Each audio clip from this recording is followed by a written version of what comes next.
Okay, it's a very short day, but I want to share with you, continuing in the Tefilla of Ahava Raba.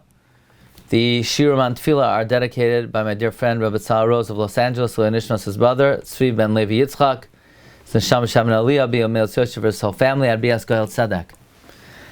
We're continuing in Ahava Raba, and this is also a very timely subject, because we're up to the part of Ahava Raba, which is, even though Ahava Raba is technically a bracha on the Torah, we talk about a request for a return to Eretz Yisroel.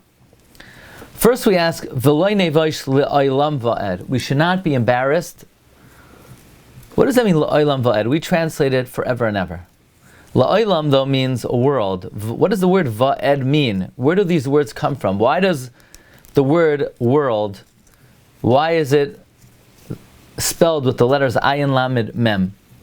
Reb Schwab says La'olam Va'ed refers to La'asad Lavai, the future. Rav Shamshin Rafal Hirsch explains that the word Olam comes from the word He'elem. He'elem means hidden. The word Va'ed is the root of the word Va'ed is Ya'ad. Ya'ad means a promise that's absolute reality.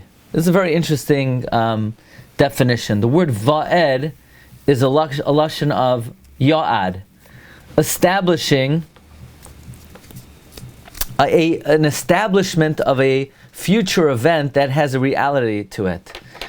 Look, we don't really know what la'asad lavai is going to look like. We don't even know what tomorrow is going to look like, let alone la'asad lavai. You know, people want to know what's going to happen when Mashiach comes. The answer is we don't really know. The Rambam says even the Nevi'im don't have a clear tradition exactly how it's going to play out. So it's la'olam, it's hidden. But it's also va'ed. Va'ed means a promise, ya'ad. And that is that there's a reality to it. It's not wishful thinking. It's not, okay, this is a legend. No, even though we don't know exactly how it's going to be and it's hidden, nevertheless, it's a absolute reality. It's a davar vadai, and it's a davar mamish. In the end, a person will have to make an appearance before Hashem and give an accounting for all of his actions. They're going to take out a Sefer Torah, and they're going to ask, did you fulfill this particular mitzvah? Did you guard this particular mitzvah? So as we prepare ourselves to say Shema, we daven, Hashem, we don't want to be embarrassed in the future. We need you to help us observe and keep and connect to the Torah. We don't want to have that shame. Because in your holy name, okay, we're now preparing ourselves to be Moiser Nefesh in Kriya Shema. Because for your holy name, your great name, that refers to the name that we love, the Hanoira, the name that we fear. We trust in it. What does that mean, we trust? We trust that if we do what we need to do, then we're not going to be embarrassed. We're going to be Nagila v'nismacha b'yeshuasecha. We will rejoice and be glad in your Yeshua. What does Yeshua mean? What does Yeshua mean? It means salvation. But Rav Schwab interprets Yeshua as a reference to being Zoiche to Olam Haba. We say, Hashem, if you help us observe and learn your Torah, we trust in you that we're going to get to the promised land. We're going to get to the afterlife. Where the afterlife is the great salvation. Because man was created ultimately to rejoice in the Shechina, to be Nena Miziv HaShechina. So, therefore, it is our trust, it is our bitachon in Hashem, that if we do what we need to do, the Rebbeinu Shalom is going to help us get there. Now we ask, V'havienu l'shalom me'arba kanfos haaretz.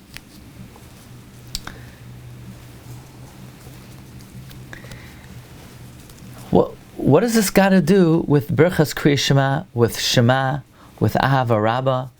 Why are we saying, Hashem, bring us in peace from the four corners of the globe? The answer is, the purpose of Shema is to establish that there's nothing in this world, only God's reality. And everything that exists in this world is an expression of God's reality.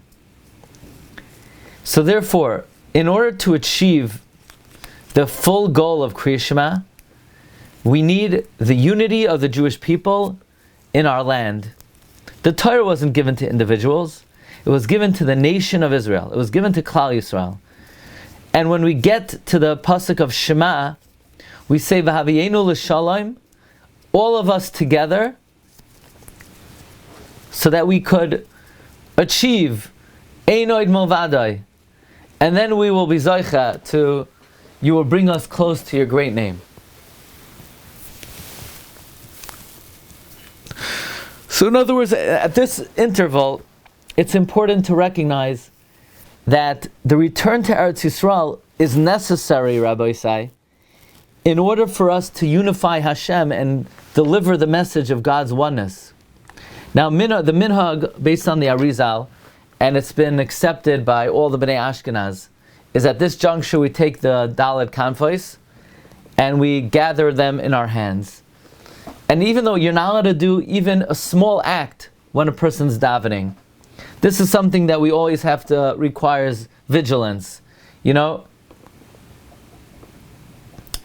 when a person's making Asher Yatzar or Natilas Yadayim, really a person should not even be drying their hands or walking around. Whenever we're davening, we should not be involved in any activity at all.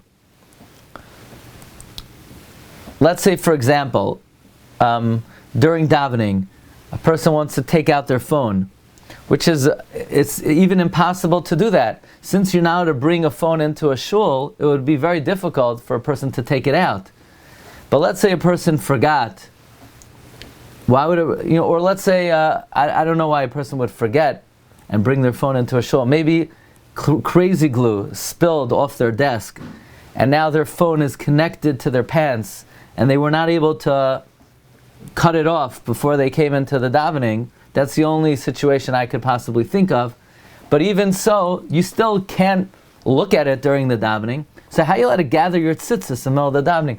The answer is, gathering the tzitzis is connected to the Tefilla. It's connected to the davening, and therefore it's not considered a hefsek. So we say as follows: we say, V'haviyenu l'shalom. V'haviyenu l'shalom is the gathering of the exiles that can only come about through Mashiach. Also, we say in Tikabeh Shofar, we say, V'sanes l'kabetz gol yosenu, v'kabetzenu yachad me'arba kanfos ha'aretz. What does it mean, yachad? As we mentioned, Rabbi Isai, the purpose of Shema is to disseminate the notion that there's one God. And that is only possible. That is only possible with Klal Yisrael coming together in peace. So we say v'kabetzenu yachad, just like we say v'haviyenu l'shalom. Now Reb Schwab takes the opportunity to burst a misnomer, because many people think that in the last 70 years Jews have gathered to Eretz Yisrael from all four corners of the world, and many have termed that kibbutz galuyos. And Reb Schwab says that's really incorrect, that we cannot term it that. Yes, it's wonderful that hundreds of thousands of Jews have gathered from all corners of the world to Eretz Yisrael, but in no way is that kibbutz galuyos. Reb Schwab goes so far as to say, chas v'shalom, to call it kibbutz galuyos. He says it's a grave error. Because even though b'chastei Hashem, Jews from all over the world, from Yemen, from Iran, from Russia, millions of Jews, from France, from Morocco. Nevertheless, even though these people now have a safe haven and refuge, but you can't call it kibbutz galuyos, because kibbutz galuyos is v'kabetzenu yachad. Kibbutz galuyos is v'haviyenu l'shalom. And don't fool yourself, says Rav Schwab. The Jewish people in the land of Israel are not Yachad, and they're not B'Shalom. And therefore, it is fundamentally not Kibbutz Galios. Kibbutz Galios is not the physical gathering of the Jews. It's the unified effort of Klal Yisrael to come together as one. And that has not even started yet. Again, I'm reading to you what Rav Schwab wrote, and even though since he wrote these words, more Jews have come to Eretz Yisrael, but regarding the detail of Yachad and the detail of L'Shalom, I don't think we've made that much progress since he wrote these words. Now, why do we specifically ask to return to the Holy Land in the bracha of Ahava Raba? And he said something very important. How in the world would the Jewish people ever come together? You ever wonder about that? You know, the Beis HaMikdash was destroyed because of Sinas Chinam. So Ahava Chinam will rebuild the Beis HaMikdash. So did you ever wonder, like, how's this ever going to happen? Are Jews ever going to get along? And what exactly will be the magic formula? And many people think, well, because of the tzara, because, many people say, isn't it beautiful in the current climate, because Klal Yisrael is under attack, so now we're all ba'achdus? Look, I personally don't want to be the one to burst the bubble of this, but I don't know if that's called achdus. What, because we're all being threatened, so now we all love each other? Or is it just, it's out of necessity? We don't have a choice. When it comes down to it, we might not agree or like each other, but they hate us to death. So we'll get along in the meantime. But is that real achdus? I don't know if that's going to do the job. I don't know if that kind of achdus is genuine achdus. Hopefully it's good, and Mashiach could come in an hour. But I'm not sure. I always think about this. Is that really achdus? Is achdus? Well, what if all of a sudden they'll say, you know what, we love you again, and we're all on your side? Would we still be ba'achdus, or would we be immediately revert back to our old grievances? So if we would revert back, is it real? Rabbi Schwab says something very interesting, and I think personally very compelling. I think that there is one recipe for Jewish unity. I don't think that there's a mitzvah in the Torah that everyone has to agree with each other. It doesn't say that anywhere. And I don't think there's a mitzvah in the Torah that everyone has to do or dress or look like other Jews. It doesn't say we have to have the same color yarmulke. Why do we have to have the same color yarmulke? I want to wear this color, you want to wear that color. That's great. You feel you should wear this color, I feel I should wear that color. That's also great. I don't call that machlekes. I don't call it sinna. I don't like or dislike anyone based on the way they dress or the way they look. I think the more learned a person is, and the more they are attached to learning of Torah, and learning of Torah in a meaningful way, I think that is the ultimate unifier. Even if they don't necessarily agree on every issue, and they don't dress the same, and they don't look the same, I think people who study Torah in depth, and not superficially, with each other, not with each other, have a very genuine respect for anyone who's connected to the Torah. And ultimately, it's the learning of Torah that unifies the Jewish people. Talmidei Chachamim Marvim Shalom Ba'olam. Doesn't say Talmidei Chacham make everybody wear the same clothing. Doesn't say Talmidei Chacham make everybody have the same viewpoint. But by being connected to genuine Limud Torah, that unifies the Jewish people. And I think that's real Achdus. I don't think Achdus means when everybody thinks and looks the same. I think Achdus means when everyone thinks and looks differently, but they respect that their viewpoints come from an understanding and a genuine attempt to understand the Torah. Anyway, so Reb Schwab says, since Jewish unity stems from learning Torah, that's why we ask for it in the bracha of Ahava Raba, which is a bracha of the learning of the Torah. the Reb Schwab says, Makam Tefilla zu Dafka bebracha sevevasal tzachvul liman Torah. That we fulfill v'havienu l'shalom, that is a result of Esek HaTorah. True peace is only possible by learning Torah. Like Chazal say, Tamir Chachamim Marvim Sham Ba'olam. And through that, V'rav Shalom B'nayach. They are the real builders. They're the real builders of Klal Yisrael. There's a Shita of Beis Shammai. There's a Shita of Beis Hillel. By the way, the Gemara says the ultimate Achdus were between the students of Beis Shammai and Beis Hillel. They married into each other. They accorded each other with honor and respect. And they didn't agree on anything. They did not agree on one single thing. So you see from here, Shalom doesn't mean whenever, you know what you call a room where everybody agrees? You call it a bar. In a bar where people drink alcohol and nobody thinks, that's where everybody agrees. In a yeshiva, nobody agrees. In a place where there's learning, nobody agrees, including the Rabbanim. But Beis Shammai and Beis Hillel were the ultimate exemplars of Ahavas Yisroel, because they married each other and they were friendly with each other, even though they argued in good cheer. Kol Yimei Chayav. Anyway, that's I think a very compelling approach, at least to my understanding. Anyway, we daven that we should be able to go to Eretz Yisrael koimamiyos. What does it mean, koimamiyos? He said, because everybody's going to Eretz Yisrael when they're horizontal. Right? We're all going to Eretz. Many people buy land in Eretz Yisrael. They're going to be going there horizontally. The tefillah is we should go there vertically. That's the highest level. Now, Reb Schwab says something very interesting. What does koimamiyos mean? In Bechukaisai, Hashem says, "Va'eshbar moitos ulachem." I will break the pegs of your yoke.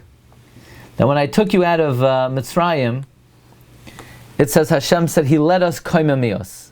Chazal say bekoima zekufa, with an erect posture. What does it mean that Hashem took us to Eretz Yisrael with an erect posture?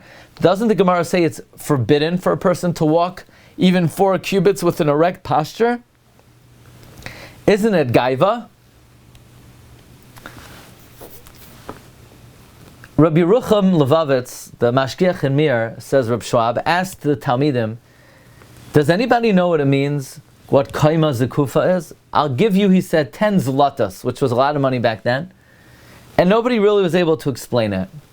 And Reb Schwab says, B'siyata d'shmaya, I think I know what it means, b'kaima zekufa.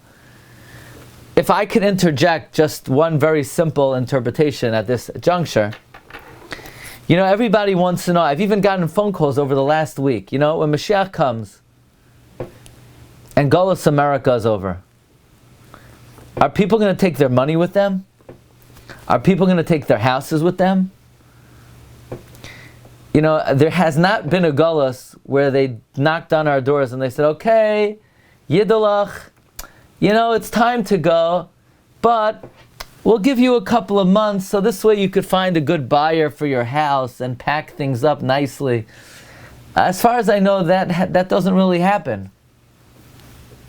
Usually when we leave, we're lucky if we leave with the shirt on our back.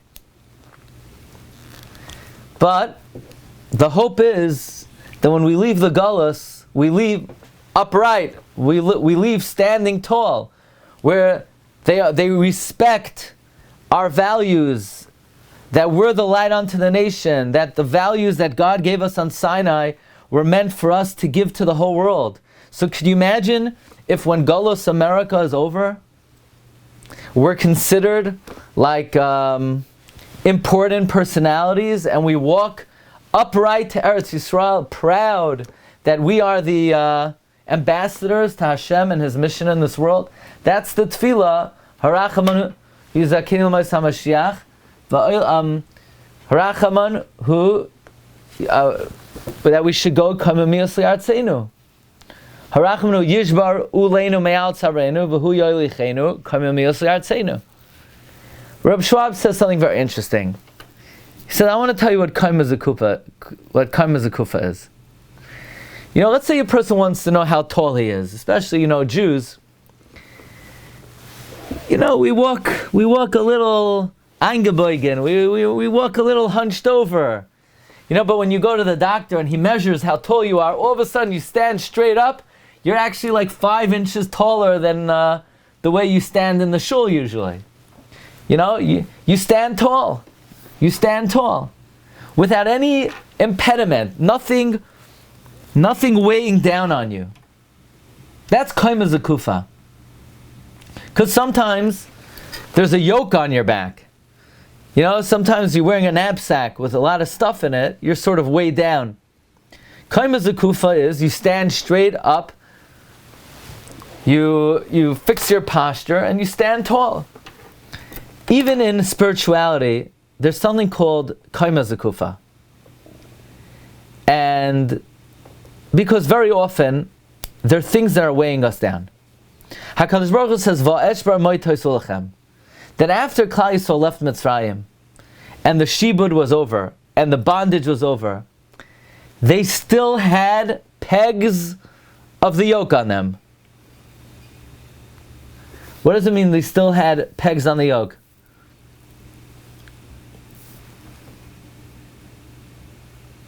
That means the peg that causes the head to bend down on the neck of the ox to allow the yoke to be put on it, the peg is what holds the head down, and then you put the yoke on top of that. So God says, Va'esh bar moitos ulechem. I'm going to break those pegs. So besides the yoke of the Avodah, in other words, we didn't have the yoke of the Avodah anymore. We left Mitzrayim. The bondage was over. But we still had the pegs on our neck. What were the pegs? The pegs were what was holding us down spiritually. The fact that we were in Ervas Haaretz. The fact that we were in Mem Teshari Tuma. That were the moitos of the yoke that caused our head to bend over.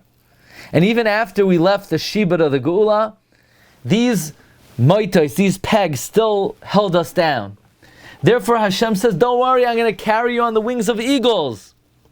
The eagle is the highest flying bird.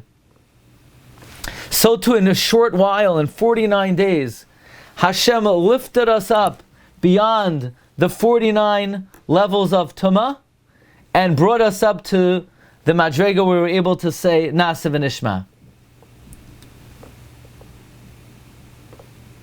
So, and we reached the Madrega va'avi eschem elai. That's what it means, va'esh bar moitos ulechem. Not just the yoke, but I'm breaking even any remnant at all. So we daven va'oilech eschem kamimiyos, that we should be able to enter Eretz Yisroel. Bring us kamimiyos li'artzeinu. We say, Ribono Shel Olam, we don't want to just go to Eretz Yisroel. We want to go upright. Upright means nothing holding us back spiritually. We want to be on the Madrega of Avas Hashem, of Yiras Hashem, of Devekos Tatayra. We want to be on the Madrega so that Shaloi Nevosh Li'olam V'ad, that we should not be embarrassed forever and ever. We don't Chas V'Shalom want to go up to Shamayim and not be on the level of Avas Hashem that we could be on. I was just in Miami this week, and I spoke in the yeshiva Taras Chaim in North Miami Beach on a few occasions, and I had a zchus to speak with the Rosh Yeshiva, Rav Binyamin Luban, for a few minutes, and I was able to get one of his new svarim. He has a sefer of different questions he asked different gedolim, and I was very interested to procure this sefer, because many of the gedolim he spoke to, when I was learning in Eretz Yisrael 25 years ago, he took us to meet these gedolim.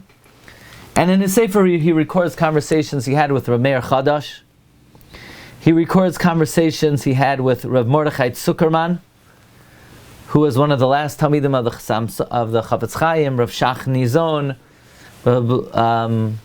Rav Yosef Cohen. And he writes that when he met Rav Mordechai Zuckerman, who is already extremely advanced in age, Rav Mordechai Zuckerman says, he feels he reached the madrega of Hakaras Hatoiv to Hashem, but not yet on the madrega of Avas Hashem. Here, you can imagine you had tzaddikim who were well in their 90s, and they're still pushing themselves to be Oived Hashem, to serve Hashem to higher and higher madregas. Because we don't want to go upstairs and say, I could have, I should have, I wish I did. We ask Hashem, help us fulfill our mission in this world, and that we should be Zoicha to Olam Haba, but we have bitachon that if we put in our best effort, Hashem will help us out. Okay, great to see everybody. Bez Hashem, we'll see you next week. And Brach V'Atzacha. Dr. Here's your first question. Sure. How whether I compare already to be done, the Galus, Galus one, whatever you call it, Babel, for when they can finish both at the same time in Yisroel. In the current situation, I mean, it seems just like maybe Babel did not go to Israel then, it's similar like people in the States did not go to Israel. So it's almost the same thing, we're too comfortable and stay where they were. Many great yeshivas then, make some great yeshivas now.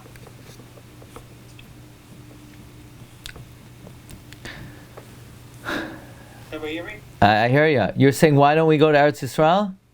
No, I'm saying the situation is very comparable. I mean, I was based on Mikdash number 3. I mean, it'd be even more comparable. But, I mean, just like, I have my backpack, I think everybody knows that, to go to Israel at any moment, basically. But, in terms of the rest of the American population, which is relatively comfortable, depending upon where you are, and the great yeshivas here, and great people, great rebbeim here, I'm not knocking that at all. But it's bears a comparison, the great yeshivas and great rebbeim that were in the time of the base of Mikdash. Well, look, in the Second Temple. In the time of the Second Temple, even Ezra himself, who is the leader of the Olim, he himself did not go up as long as his Rebbe was alive and he was learning from his Rebbe.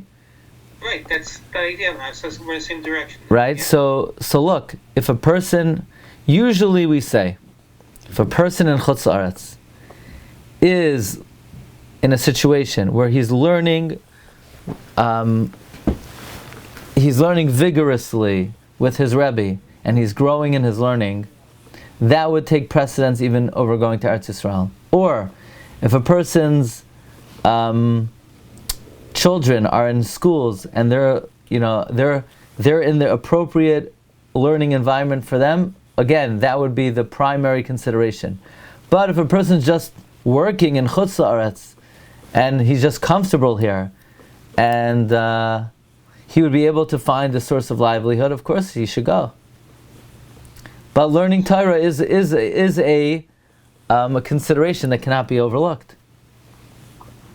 And that's why I was thinking what was going on, because we learned about based on Mikdash and the great people there. But look, for those who are learning over Zoom, you could be in Israel and be on the Zoom. There are people on the Zoom right now who are in Eretz Yisrael. I hear. That's just a thought, Rabbi. That's all. Okay, Hatzlacha. Good Shabbos. Great Shabbos. Hard luck, Rabbi. How are you? Shabbos already there. It's Shabbos already.